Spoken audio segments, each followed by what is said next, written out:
Danny, want to sum up for you there? Yeah, very, very proud we are today of our players and our football club. And I'm using that general term of football club because we took 1,000 fans who didn't stop singing when they were all probably going to pay harder money to come and watch us again Monday. So massive thanks to those supporters, and I think we'll all be going home relatively proud. I'm very proud of what they saw today. We had a very good team, very strong team, two differing styles on the pitch. They're having a very good season. They'll be looking to go up automatic, and I'm sure they thought a win today would help on that quest. So we had to stand up to it. Balls in the box, long throws. They certainly did that, and we looked dangerous on the counter-attack. You know, we're not predominantly known as a counter-attacking team, but I thought that could actually be a good method of us winning the game today, especially near the end. But yeah, including the subs. Mentioned up there, Ryan Colclough, for example, tracking back, winning headers. If he doesn't do that, we lose the game. Simple. They will get in. If someone switches off, we lose that game, and no one switched off. So fair play to the boys. To take 4 points off a side that's always been ahead of you in the table this season must be really, really satisfying. Yeah, really satisfying. And listen, Gaffer wants to go and win every game. He sets the teams up to win. That's what makes us so good to watch. But at the same time, you have to respect the point.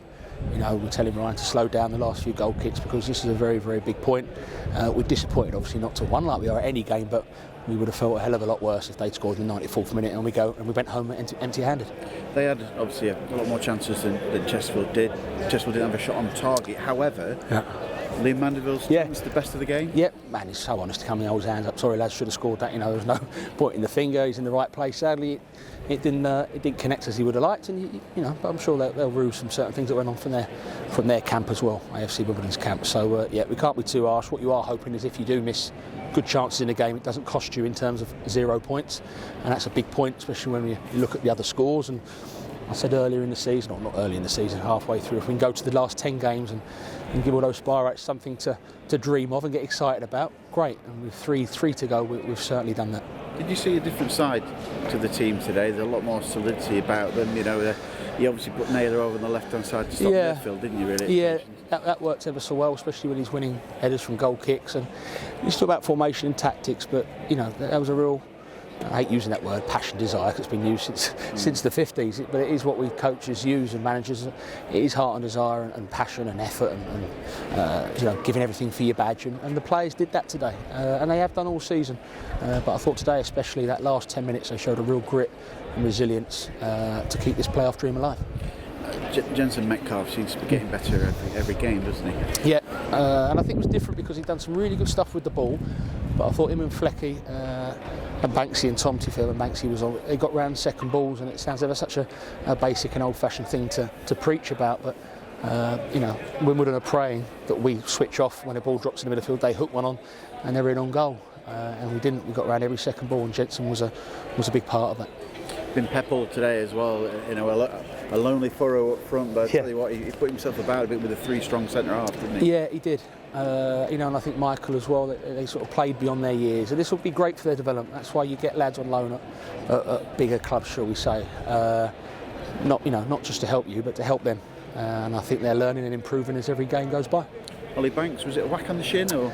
No, a bit more than that. I mean, panicking at first, it looked like he snapped his Achilles, but but it's a strained calf, so I think he'll be a big doubt for Monday.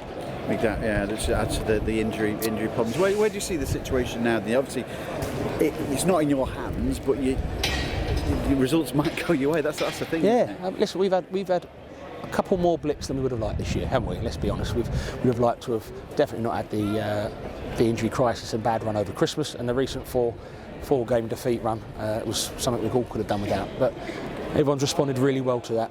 They've showed real sort of courage and a belief that you can turn a corner. So where we go from now, I mean, hopefully other teams are having their blip. I mean, you wouldn't want to be playing Swindon right now, would you? We looked at them going to Grimsby, and Ian Holloway, I'm sure, had him bang up for it, going back to his old team. So that also was on the cards, but you fancied that one, and then Colchester missed a penalty, didn't they, right at the last minute to win. So we've given ourselves a right go. However, this season pans out, and what will be, and days like today, along with days like Notts County and many other days we've had at home at the SMH, they'll be in our supporters' memories for a very long time. First year back in the league, and days like today makes it all worthwhile. So Bradford then, injury news, no Banks, no Dobra going forward. We'll say no, doubts. Okay. They're doubtful. Okay. Doubts. Listen, I think Dobbs will be a major doubt.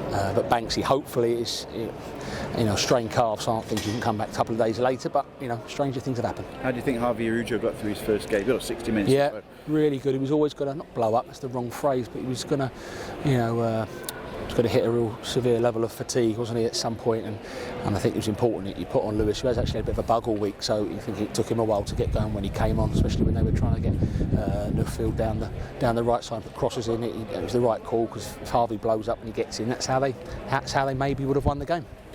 Bradford back in December saw a different Chesterfield side, and I'm sure that what they'll see on Monday as well, won't they? When you have to field youngsters on the bench and everything. It's mad, because we said that about Bradford last night.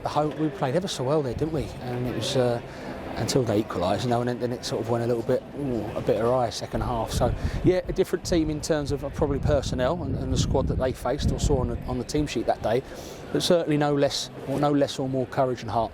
And I keep using that word because to get anything from this season in terms of sneaking in that top 7, it's not all about playing attractive football. It's about putting your tackles in, winning second balls, and giving those supporters something to sing about.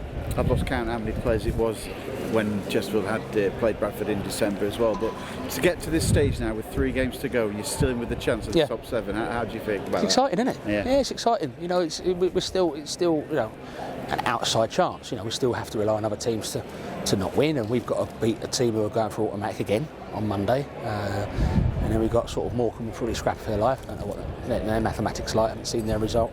And then Accrington, who certainly will be taking it to last day. They're hoping they won't. They might be. So we've got no easy games left.